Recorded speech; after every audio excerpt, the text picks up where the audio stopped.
Ever wonder what's better, a 50-50 relationship or a traditional relationship? Which one of these is better, and what are the pros and cons of each one? In today's video, I'm going to talk about 50-50 relationships and the traditional relationships. Let's get to it.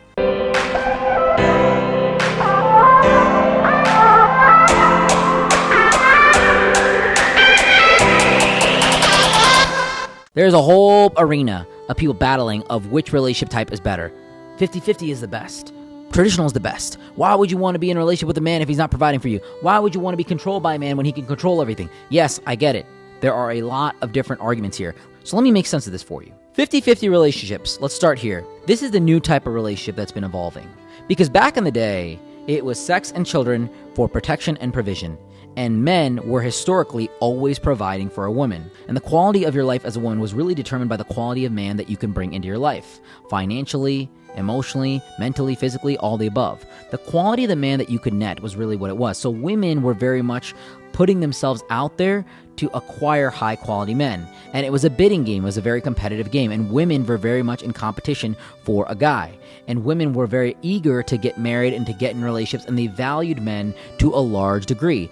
Here's what happened then. You had feminism. Feminism came in, and feminism really taught women that they could be their own person, and this was a wonderful thing. Feminism gave women a lot of independence, a lot of rights, and there are different waves of feminism, where the first wave was really just getting together and really saying that we can do more as women, and this was beneficial for everybody, but it really started to evolve more so into a toxic trend, more so recently, where women were then hating on men, saying that men were toxic, saying toxic masculinity was a thing, and really saying, we don't need a man, I'm independent, as he should, period T, don't be with the man unless he pays for things, so on and so forth. And so now you have a lot of women that can make their own money and do their own things. And see, this was the dream.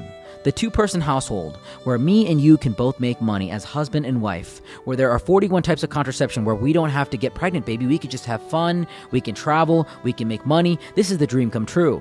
But what happened was, it actually backfired. Let me explain. The rate of STDs has gone up astronomically, and there's a reason for that. It's because women are now having more sex. Men have always wanted to have sex. Men have always been sex on demand. But women were very conservative. A lot of women did not have sex before marriage. But with third wave feminism, not only did it come with the idea of we can be our own person, but we can have sex with whoever we want, we can sleep around, we can do this and that caused a whole evolution of men not wanting to be in marriages. Also, men were not valued the same way as they were before, because when women were making just as much money, if not more than a man, they started to devalue them and say, why do I need you? Why do I want you? Why are you in my house? Why am I spilling bills? Why would I not want a man that's making more than me? See, hypergamy exists. Women will always want a man that's doing better than them. That's why, as a woman, you want a man that's taller, stronger, more quick, more intelligent, a leader, guider, motivator. And this is something that's very normal. It's biologically programmed in women. But now that women have this extreme level of financial independence, where they can make a lot of money, this also takes away the idea of a man being in the house and being in the life. Now, this is so wrong, because men are needed for just more than just making money. Just because a man doesn't make as much money as you does not take away his value as a man.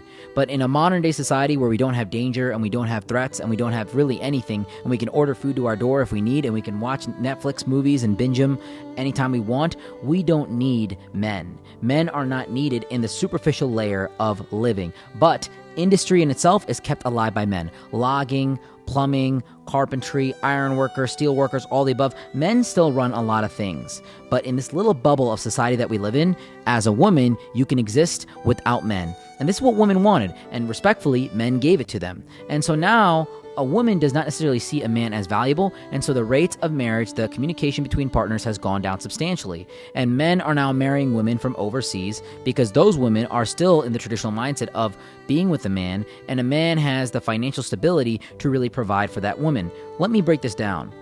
Being in a traditional relationship is always advantageous for a man. It is, because a woman is more apt to listen to you. If you're paying for things, if you're taking care of things for her, she is now more so psychologically obligated to you because there's a financial dependence that she has on you. That's just what it is. And being independent as a woman could theoretically give you a ground to stand on. So these 50-50 relationships became very popular amongst women, and being a girl boss became very popular. The problem is, when you make more money as a woman, you're going to want a man that does more. And the man that does more is astronomically small in the percentage of what he does, and men Men don't care how much money you typically make. Men care about the level of femininity you have. And to make a lot of money in today's world and to be this independent woman, that's in itself adopting a lot of masculine traits because society is still run by men.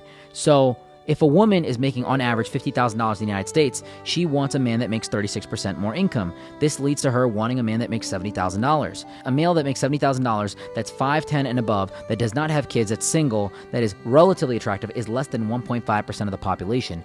Do you see what I'm saying here? It's very, very tough to negotiate for these average men now, these quote-unquote average men. But the metric at what we're judging them based off of with average or whatnot is the income. But nowadays, the economy is different where we need a two-person household. The economy is built for a two-person household. So now women are forced to shackle up and settle down with a guy that they feel is not their better, but more so their equivalent. And that's where the disruption really starts. So the 50-50 relationship is really the dream. Honestly, it was the dream. And you can have a lot more independence and you can do a lot more things, but you lose the ability to have a man really be masculine. And, due to the whole toxic masculinity thing, men are more feminine in today's world, unfortunately, and women are naturally more masculine. So you lose that traditional, raw, intense provisional aspect, that security, that protection. Now, there are situations where you can jump into a traditional relationship, but that also demands a lot of you that you may not be okay with in today's modern culture. Cooking, cleaning, taking care of the household, not working. These are a lot of things that come with a traditional relationship, but a lot of women are not willing to do that just because it's demeaning to them and it doesn't really make sense for them. And sitting at home and raising a household may not make the most sense when you're not necessarily experienced with kids, but I guarantee you when you start to have kids, many women will start to choose the path of traditionalism and wish their husband was more so traditional. So in a grand scheme, I think that traditional relationships actually work a lot better if there are the resources and the things line up. If you're a very attractive woman and you have a lot of femininity and you're smart and you have a good head on your shoulders, you can really negotiate for a very high-end traditional relationship where a man will take care of things and you can live life in bliss. And if you're a guy that has a lot going on, you're making good money, you're financially stable, you're disciplined, you're emotionally there, you can really pick a traditional relationship where you can provide for a woman and bring her in and really make sense of it. The traditional relationship is not necessarily reserved for the common class anymore. It's more so reserved for the elite of society. But the 50-50 relationship is how the economy is built, and the majority of people should really side and jump into this factor here. And so it really depends on your economic position, what your needs are, what your beliefs are, and what you can negotiate for in the market. If you're a regular girl and you present yourself very well and you know how to have a good conversation, you can really acquire a man that's going to bankroll your life. But if you're not that type of girl, then a lot of times guys are just not going to be willing to do that, and the quality of guy that you're going to get is not willing to just spend that money. You need to be able to negotiate for a 1% to 2% type guy if you're in a traditional relationship. And so this means that you need to be a 1% to 2% type woman. You need to be the diamond in the rough. This is not me saying, oh, all the queens stand up, all the 10 out of 10 stand up. No. Most of you are not a 10 out of 10. Most of you are not a queen. Most of you are not even at that level of 1%, 2%, but you feel like you are because society has reinforced it. So get out of your mindset with the delusion and really evaluate yourself and say, if I'm a 1% woman, I should be getting paid for how I look. I should be on modeling catalogs. I should be literally catered to 24/7. That is the lifestyle of a 1% type woman.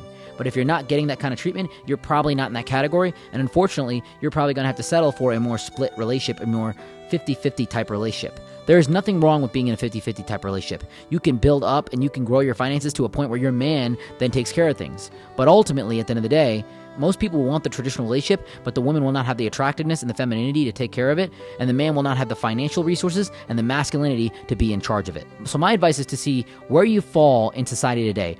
Are you a 1% type individual that can demand the traditional relationship? Are you a 1% type woman that can demand a man that can provide that kind of lifestyle? Really ask yourself this question, and then from there, make a decision for what you want and what makes sense for you. Don't sit here, ironically, and listen to influencers that talk about, oh, you need to get a man that just pays for you. Oh, you need to get a girl that submits and just does whatever you want, because that's just not realistic. That's a very small subset of data, and these people that are talking are very, very financially stable a lot of times, and they're talking about these traditional relationships where, in reality, the majority of people would rather benefit from a 50-50 relationships and are a lot happier and actually get to their goals a lot faster than where they can retire and really grow a lifestyle together. I hope this makes sense. I hope this was beneficial for you. Hit that bell notification to stay on top of all of our videos. Subscribe to our podcast on Apple and Spotify. If you ever need me, guys, the link to get with me is in the description below. You can always message me on social media. And until next time, Sumi out.